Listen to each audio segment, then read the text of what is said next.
Hello everybody, how you doing? And I'm at a very special place with a gentleman named Paul. And where is this special place? So this is the Bountiful Farmers Market in Edmonton.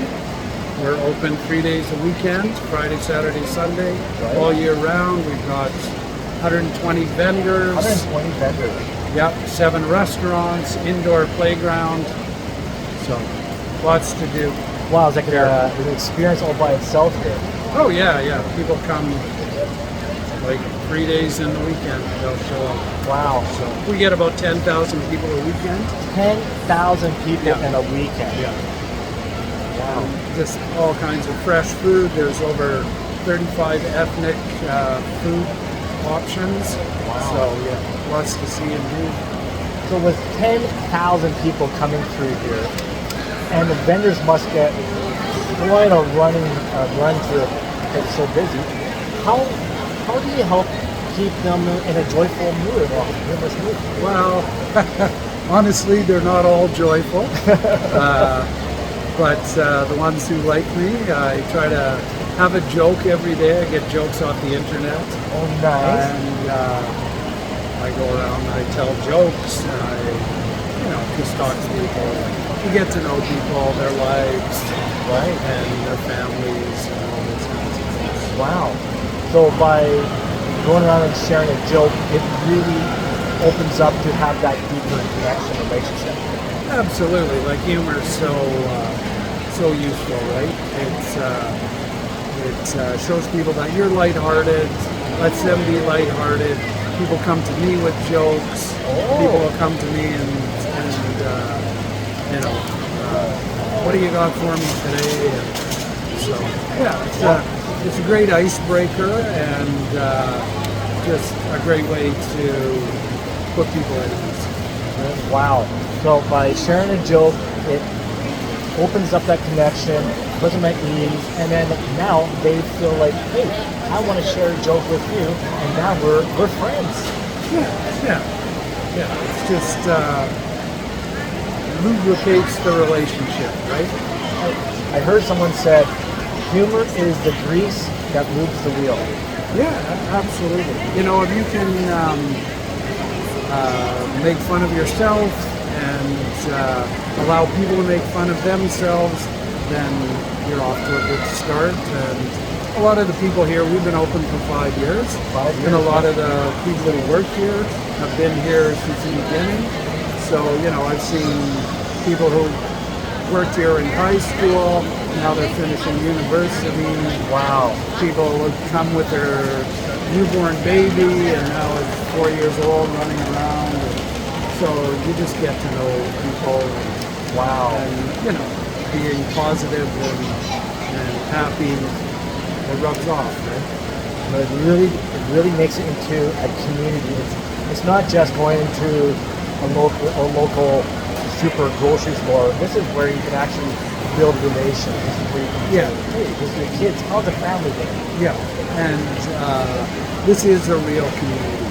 Like we have people who worked here 2 years ago. They come back to visit. They come back to shop. We have customers. I know literally thousands of people from working here.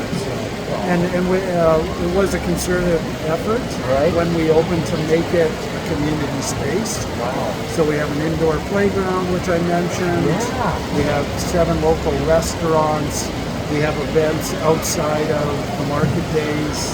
Really? Yeah. So we try to reward our customers.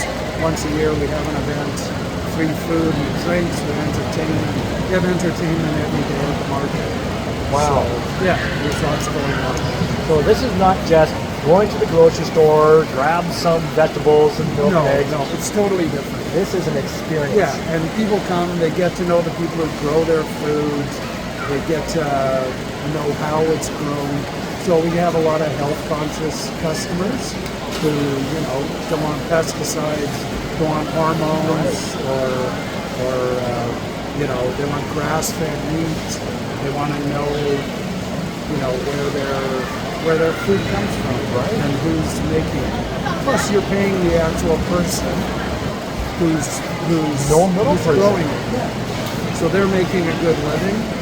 It's not being shipped halfway across the continent, so it's good for the environment that way.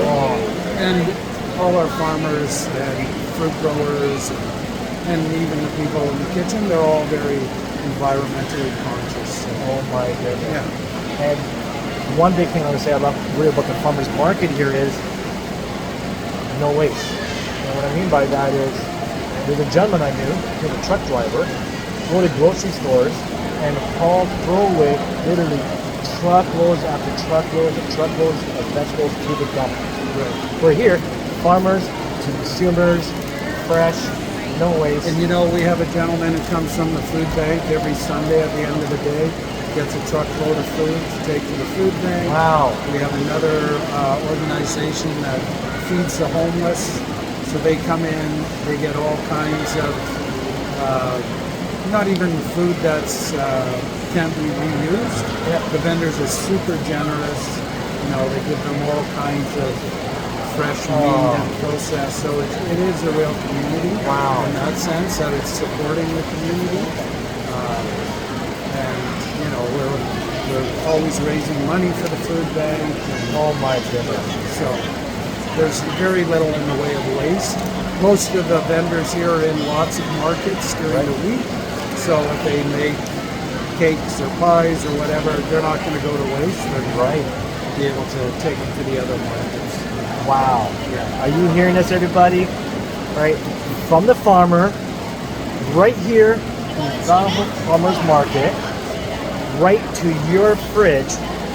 And if it can't make it to your fridge, it helps out the homeless, it helps out the food bank. Wow, thank you so much. And would you be so kind The other thing please, that there's I'll more. just mention is that there's over 600 families that earn a direct living from it. So you're not just supporting the vendors, but all the people who work for them too. Wow. So that's all money that's stays local, gets spent local. Oh my Right, goodness. so it's a great way to shop. I don't even, There's so many advantages, it's hard to listen to. this is amazing. Wow. Yeah, so make sure you check out Bountiful, that's a Bountiful for my mouth here, right? Farmers Market in Edmonton, Alberta. You gotta check it out. I'm loving it. And would you so kindly share us a joke? Sure. Okay, so this is a joke. I am of Irish heritage, so I'll tell you an Irish. Sure. Okay. So this is back in the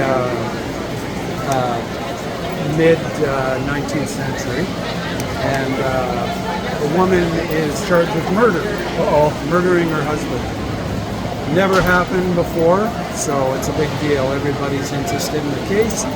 So she comes in the first day, and the judge says to her, "Mrs. McCleary, would you be kind enough to make your plea?" And she says to him, "I plead guilty."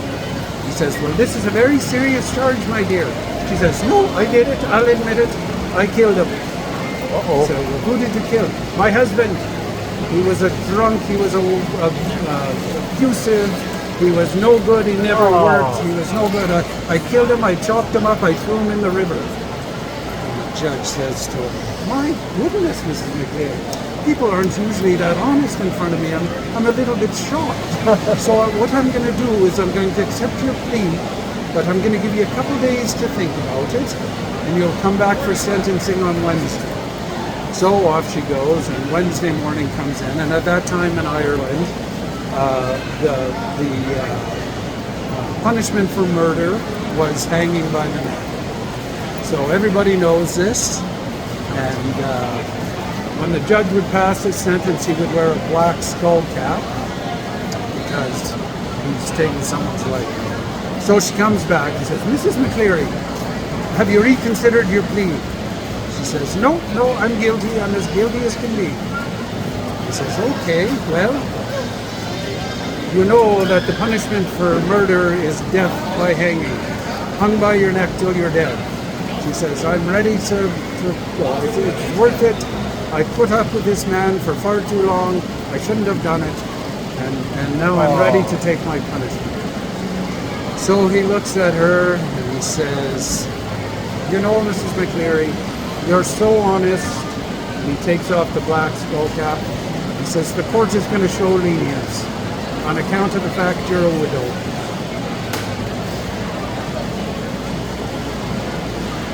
Right on. My friend Paul, thank you so much. You're very welcome. And make sure to click, like, subscribe, share, and also to check them out. All right, take care, everyone. I'll talk to you later.